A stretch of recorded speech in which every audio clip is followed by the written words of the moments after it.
Umalma ang ilang magulang sa Quezon City na ikinulong matapos mahuling lumabag sa curfew ang kanilang mga menor de edad na anak. Balitang hatid ni Isay Reyes, exclusive. Siyam na mga magulang ang nasa likod ng rehas ngayon matapos lumabag ang kanilang mga anak sa itinakdang curfew hour sa Quezon City noong Biyernes. Base sa City Ordinance 2301 ng QC, mahigpit na pinagbabawalan ng mga menor de edad na magpagala-gala sa kalsada mula alas 10 ng gabi hanggang alas 5 ng madaling araw.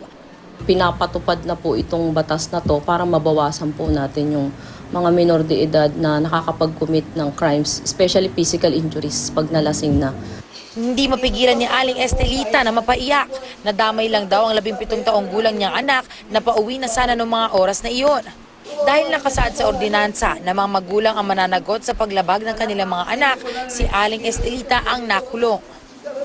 For the first time, lahat kaming nanay na nakulong dito. First time namin na yun. Sana lang bigyan ng po yung patas. Na patas na hindi ganito. Kung yung sa bagong Pangulo na gusto mo ganito, sana yung sinabi mong pagbabago, mo sa batas na tama. Si Lolo Mariano naman, nakatambay daw ang kanyang 11 taong gulang na apo. Naiintindihan nila ang ordinansa pero dapat daw ay hindi mo na sila ikinulong. Ito ang unang beses pa lang na nahuli ang mga bata. Nakasaad sa ordinansa na sa pangatlong offense pa lang makukulong magulang, kaso lamang ayon sa PNP, nagdesisyon ng prosecutor na ikulong na sila agad. Ba't kinukunan nyo kami ng fingerprint? Anong purpose niyan? For police blatter lang. Sana sinabi nila sa amin, ikukulong na kayo. Hindi po ba?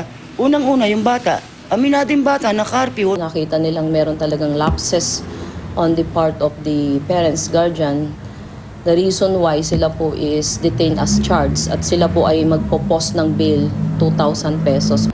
18 naman ang nahuli dahil sa paglabag sa liquor ban ng Quezon City. Sa Barangay Veterans sa Project 7, nag-ikot ang mga kagawad para ipaalala sa kabataan at mga magulang ang curfew sa lungsod. Kasama na rin ang pagbabawal sa pag-inom ng alak sa kalsada. Yung mga computer shop, pinasasara namin ng 10 o'clock kasi karamihan ng mga minor de edad naglalaro lang ng mga sa computer. Kaya pinagbawal namin yun. Isay Reyes, GMA News.